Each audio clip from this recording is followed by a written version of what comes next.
O Senhor esteja convosco. Anuncio-vos a boa nova de Jesus Cristo, segundo João. Naquele tempo disse Jesus a seus discípulos: Eu sou a videira verdadeira e meu Pai o agricultor. Todo ramo que em mim não dá fruto, ele o corta. E todo ramo que dá fruto, ele o limpa, para que dê mais fruto ainda. Vós já estáis limpos, por causa da palavra que vos falei. Permanecei em mim, e eu permanecerei em vós. Como o ramo não pode dar fruto por si mesmo, se não permanecer na videira, assim também vós não podeis dar fruto, se não permanecerdes em mim. Eu sou a videira e vós os ramos. Aquele que permanece em mim e eu nele, esse produz muito fruto, porque sem mim nada podeis fazer. Quem não permanecer em mim será lançado fora como um ramo e secará. Tais ramos serão recolhidos, lançados no fogo e queimados. Se permanecerdes em mim, e minhas palavras permanecerem em vós, pedi o que quiserdes e vos será dado. Nisto meu Pai é glorificado, que deis muito fruto e vos torneis meus discípulos. Palavra da salvação.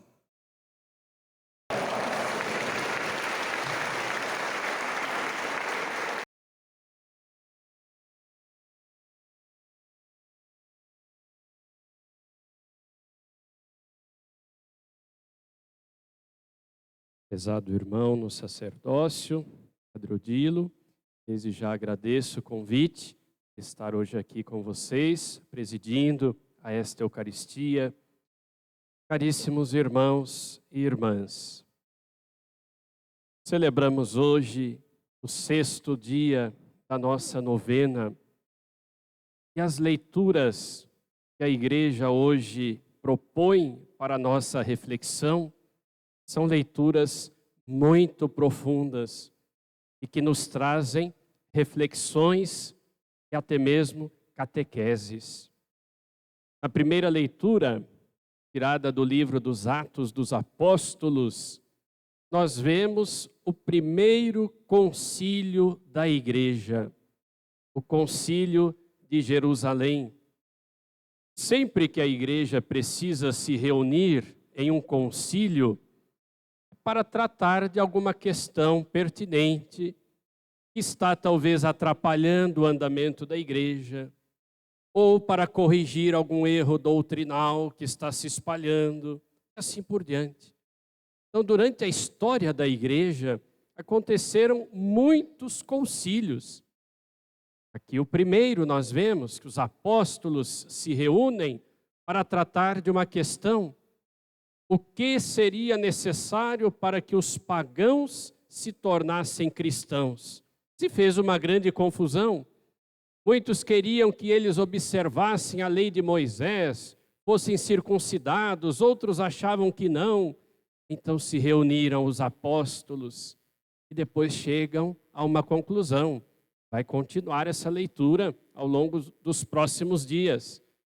Então é o Espírito Santo quem suscita a unidade da igreja, a verdade, e assim a paz, a justiça.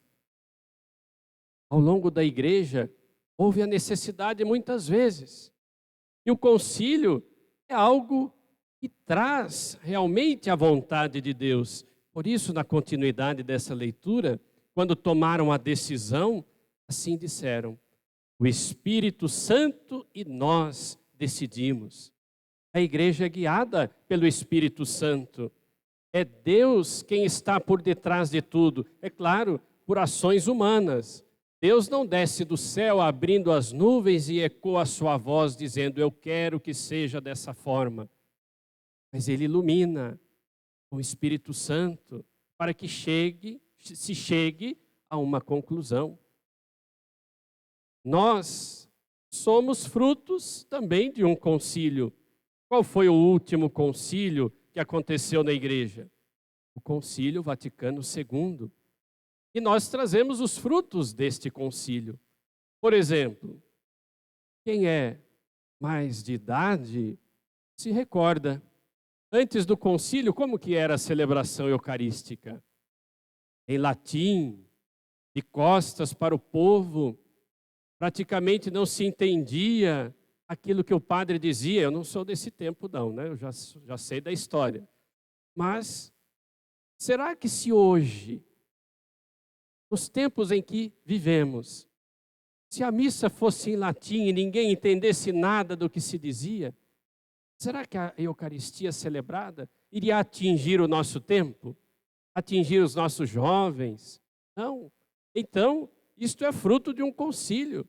Foi através do Concílio Vaticano II, uma das decisões do concílio, porque o concílio foi amplo, estou citando um fruto do concílio, foi que a missa pudesse ser celebrada na língua vernácula de cada país. E então, a comunicação aumentou. A palavra de Deus chega mais fortemente aos corações. Nós entendemos o que está acontecendo em cada celebração. Então, isso é importante que a gente saiba.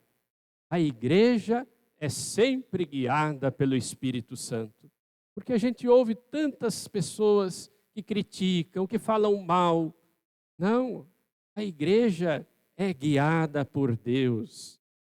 Não é um papa que acorda de manhã cedo e diz: hoje eu vou proclamar um dogma, hoje eu vou mudar tal coisa. Não é assim. É um processo profundo de escuta, de oração, de reuniões e muitas vezes concílios. Então a primeira leitura nos fala dessa história da igreja. O primeiro concílio, o concílio de Jerusalém. Depois o evangelho, Jesus faz uma comparação muito bonita. Eu sou a videira verdadeira e vós sois os meus ramos. Esta analogia, esta comparação que Jesus faz, nos faz, irmãos e irmãs, compreender uma videira, uma árvore, para que os seus ramos deem frutos, o que é necessário? Que os ramos, os galhos, estejam unidos ao tronco, unidos à videira. Quem é que leva a seiva até os ramos? É o tronco, é a videira. É ela que leva a vida para os ramos. Se alguém corta um galho de uma árvore, o que acontece com este galho? Ele não tem mais vida, ele seca, ele murcha, ele não serve para mais nada, ele não vai dar mais frutos. Então vejam a pedagogia de Jesus em dizer: eu sou como esta videira, sou eu que levo a vida para os ramos, para o meu povo. Então, todo aquele que está unido a Cristo é por ele alimentado. Quem está unido a Cristo recebe dele a sua graça. Quem está unido a Cristo tem vida, a vida plena. Mas, se alguém se aparta de Cristo, se afasta dele, fica como aquele ramo seco, não tem mais vida, vegeta, não tem aquela vida espiritual, aquela vida interior, aquela vida profunda de oração. Somente quando estamos em Cristo é que podemos dar frutos. E ele afirma: permanecei em mim e eu permanecerei em vós, e então vocês darão muitos frutos. E olha que palavra profunda Jesus diz: porque sem mim nada podeis fazer. Quando queremos fazer algo distante de Deus, nós estamos fazendo por nós mesmos. Mas é com Ele que nós realizamos tudo. Nunca tomemos uma decisão na nossa vida sem estar unido a Cristo, sem pedir antes o auxílio do Espírito Santo que nos ilumine em tudo na vida.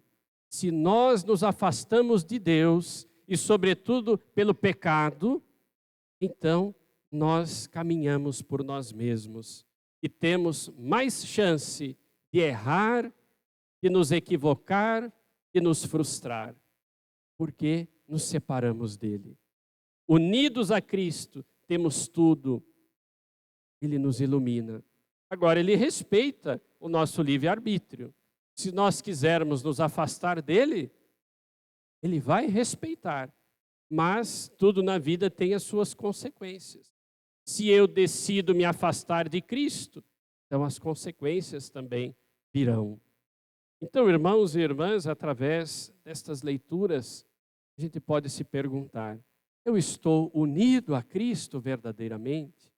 Nas minhas atitudes, na minha vida, nas minhas escolhas, são atitudes e escolhas de quem está unido a Cristo?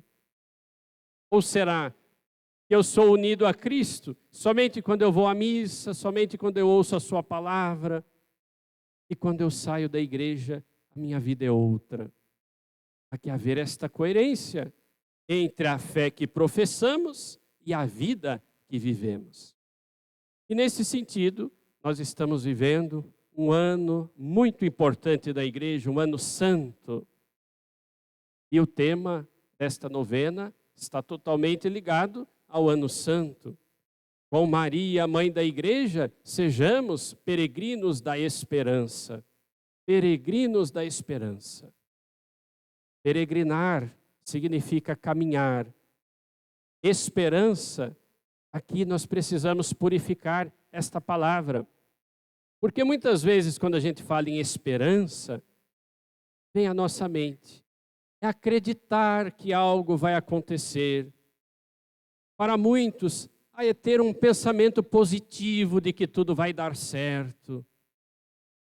A esperança, virtude teologal, não é nada disso. Esperança não é uma utopia. A esperança não é esperar algo que não se acontece nunca e que é até mesmo impossível de acontecer. Esperança tem um nome, é Jesus Cristo. É saber que Ele é o Senhor de tudo e Ele pode tudo realizar. Mesmo aquilo que para nós é impossível, para Ele é possível. Então, o Papa Francisco, que hoje celebramos 30 dias da sua volta para o Pai, ele quis colocar este tema em um tempo em que falta tanta esperança.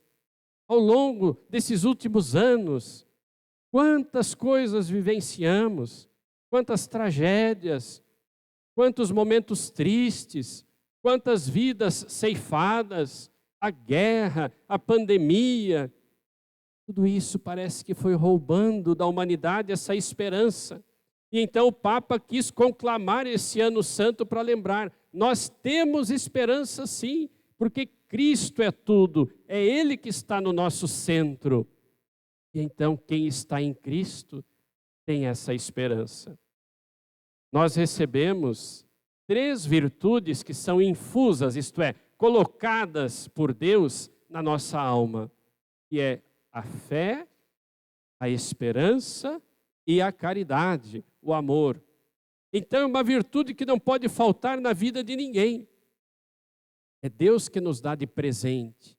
E uma está ligada na outra. Quando nós temos esta fé alicerçada na palavra de Deus, naquilo que a igreja nos ensina, nós teremos esperança, porque cremos em Deus, porque cremos na sua palavra. E tendo essa esperança, teremos também a caridade, o amor. E quem que nos ensina a ter esperança? Maria, mãe da igreja. Primeiramente, Jesus nos deu Maria de presente por mãe aos pés da cruz, quando Ele estava para doar a sua vida pela nossa salvação. Ele chama o discípulo amado e diz, eis a tua mãe. O discípulo amado naquele momento representava a igreja inteira. E ela, Maria, recebe a humanidade inteira na sua materna proteção. E quem nos ensina tanto a ter esperança como Maria? Toda a vida de Nossa Senhora mostra a sua esperança. Imaginemos, aquela jovem, de repente o anjo Gabriel aparece e diz: você foi a escolhida para ser a mãe do Filho de Deus. E Maria, primeiramente assustada, diz: mas como acontecerá isso? Eu não conheço homem algum. E o anjo explica: é o Espírito Santo que virá sobre ti. Aquele que nascer de ti será chamado Santo, Filho de Deus. Na hora em que Maria diz: fiat voluntas tua, faça-se em mim segundo a sua palavra, nós já começamos a perceber a sua esperança. Ela não compreendia como seria, mas ela se colocou totalmente nas mãos do Pai. Se de mim o Pai está pedindo esta missão, eu abraço. E ali a sua esperança começou a brotar.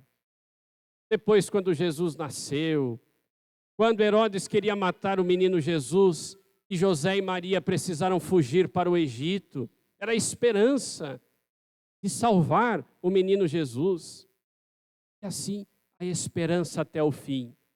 Quando Jesus morreu na cruz, a única que tinha esperança era Nossa Senhora, porque ela era mãe e sabia quem Jesus era. Jesus tinha dito: eu vou morrer, mas eu vou ressuscitar. Todos, naquele momento, esqueceram desta promessa de Jesus, menos Maria. Maria foi a única que no sábado santo aguardava ansiosa a ressurreição de Jesus, porque ela tinha essa esperança. Eu sei que o meu filho vai ressuscitar. Então, sábado santo é a esperança de Nossa Senhora. E ela é também a rainha da paz e da justiça. Também é o lema da noite de hoje. Rainha da paz, porque Jesus é o príncipe da paz. Bem-aventurados os que promovem a paz, disse ele, porque serão chamados filhos de Deus. E Maria nos leva a Jesus. E Jesus nos concede esta paz, esta justiça. Porque quando Jesus, num certo momento no Evangelho, ele nos ensina: pensais que vim trazer a paz sobre a terra? E ele nos assusta, primeiramente dizendo: é o contrário, eu vim trazer divisão. O pai se levantará contra o filho contra o pai, e assim por diante. Então a gente poderia se perguntar: mas por que Jesus disse isso? Ele não veio trazer a paz? Sim, mas ao mesmo tempo, esta paz que ele veio trazer, ela é um pouco conturbada em alguns momentos. Quando, por exemplo, um quer aderir à sua palavra e o outro não quer. E isso pode acontecer dentro de casa. Quando a esposa quer seguir Jesus, mas o esposo não quer, muitas vezes há essa divisão. Quando os pais querem seguir Jesus, querem ir à igreja, mas os filhos não, causa essa divisão dentro de casa. E então não faltarão aquelas palavras: ah, mas você não vai lá na igreja? Mas eu conheço as suas atitudes, eu sei quem você é. O que você vai lá fazer na igreja? Chega aqui em casa, faz isso, faz aquilo. São as divisões. Mas Maria é a mãe que veio nos trazer esta paz. A fé que nós temos não deve servir para causar essas divisões ou brigas e discussões e querer convencer o outro. Não. Lembremos-nos de Santa Mônica. Santa Mônica rezava pela conversão do filho, Agostinho, e ela rezou 33 anos. Mas vejam, Mônica falava do filho para Jesus e não de Jesus para o filho. E de tanto ela rezar, de tanto ela dobrar o joelho, de tanto ela pedir a intercessão de Nossa Senhora, quando Agostinho se converteu, foi para valer e se tornou o grande Santo Agostinho. Por isso, irmãos e irmãs, nunca desistamos de rezar, e pedir a intercessão de Nossa Senhora pela paz nas nossas famílias, paz em todos os lugares onde a guerra impera, onde a divisão, a separação, a injustiça. Peçamos a materna intercessão de Nossa Senhora. Ela conhece as nossas necessidades. A mãe sabe do que o filho precisa. Nas bodas de Caná, foi ela que foi interceder. Filho, eles não têm mais vinho. Ela sabe das nossas necessidades. Por isso, apresentemos sempre a Maria, com fé, as nossas necessidades, e ela levará a seu filho Jesus. Jesus quer esta paz. Maria intercede junto dele para que esta paz profunda da comunhão com Cristo possa se fazer presente na nossa vida, na nossa família, na nossa comunidade e no mundo inteiro.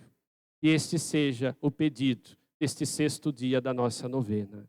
Maria, Mãe da Igreja, ensina-nos a sermos pessoas que promovem a paz.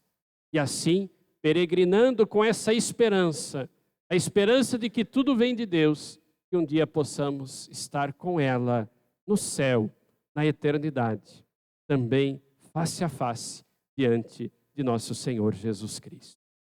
Louvado seja nosso Senhor Jesus Cristo, para sempre seja louvado.